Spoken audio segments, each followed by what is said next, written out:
Greetings. So here's the foundation for the conversation, for the question at hand. If you had a 25-year roof and it's year 45 to 50, are you actually surprised that the roof is failing? Are you trying to do some cheap-ass patch job to keep that roof up there? This is the same situation. Did the truck fail you, or did you fail the truck? This is OTR, Ogre, and Corgi. Like, link, and subscribe. Let's get into it.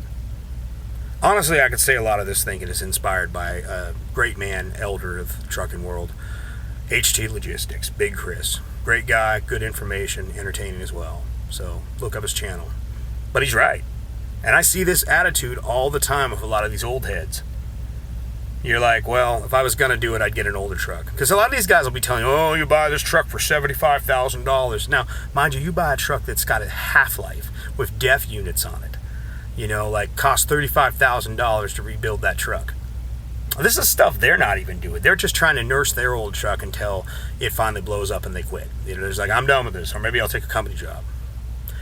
But you say, I want to get something that's pre-EGR, 99 or older. And oh man, you don't want that type of problem. What do you mean? Yeah, something will always break down. And there it is. Let me tell you what that mentality is. That's the guy with the 25-year roof trying to get it to year 60. And a few guys got lucky. Oh, I never had a problem with our roof. And that's the same in the trucking world. But the majority of the time is there's a time schedule that things are going to last. How many miles you got on that motor? You know, did you know when the injectors were ever done? What about that turbo? Do you know any of this? What about the bowl gear if it's 12.7? Do you know any of these things? And most guys couldn't tell you anything from it.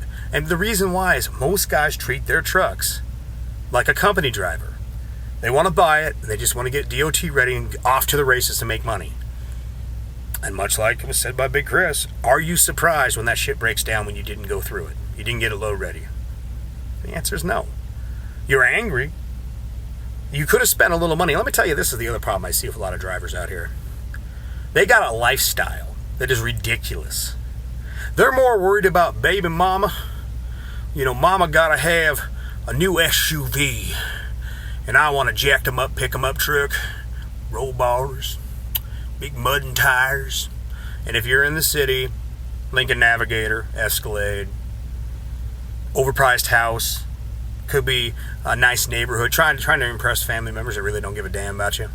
And if you're in the country, I own this palatial estate. And that's all supported off that truck. And yet, when it comes to spending money on your truck, you treat that truck like a goddamn ragged slave.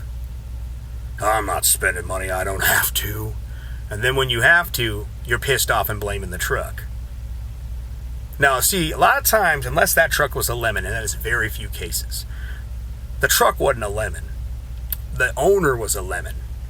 They didn't know how to run the damn business, and now they're all sour. You spend a little money here and there so you don't have to spend money, even more money on the road.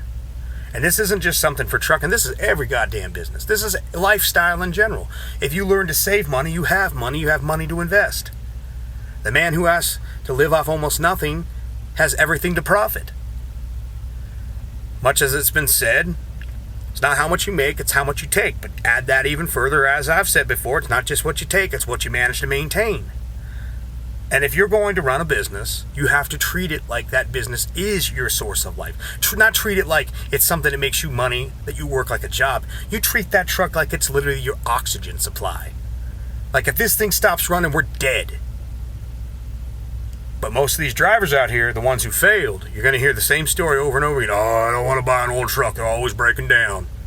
And what you should really be hearing as a young man, no, their trucks broke down because they didn't take care of them. And they always go with the same bellowing line, oh, it's always something. I guess one old guy, he was telling me, oh man, it's like $4,000 in tires per axle. That ain't shit. That says a lot. When you're thinking about, if you think tires cost a lot, you shouldn't be in business. Honestly, you should learn how to be a minimalist and just drive a decent company job. Hell, I'm on the fence about all this shit.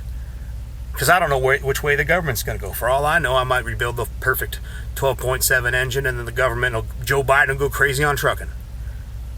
And if there's a company that I can drive for that pays, around 100K, I might be able to make, bring home, after all said and done, investments, 75 to 85K a year. I know how to claim my taxes, by the way. But the point of it is that in that case, if I'm not going to do it, then I'm going to go another way, save as much as I can, live as cheaply as possible, and pocket the money. But when I see a lot of these cats out here, either A, they're lazy, and B, they don't do work on the truck. They don't spend a dime on the truck. Like I said, they treat it like a ragged slave. They live high on the hog like a king, and then act surprised when their trucks blow up. I didn't see it coming. Oh, I gotta go get a loan now. So wait a minute, why do you made how much money this last year? And you gotta go to the bank to get a loan to rebuild your truck? What the fuck did you do with all that money? And we already been through that. Mama need this. Daddy want that.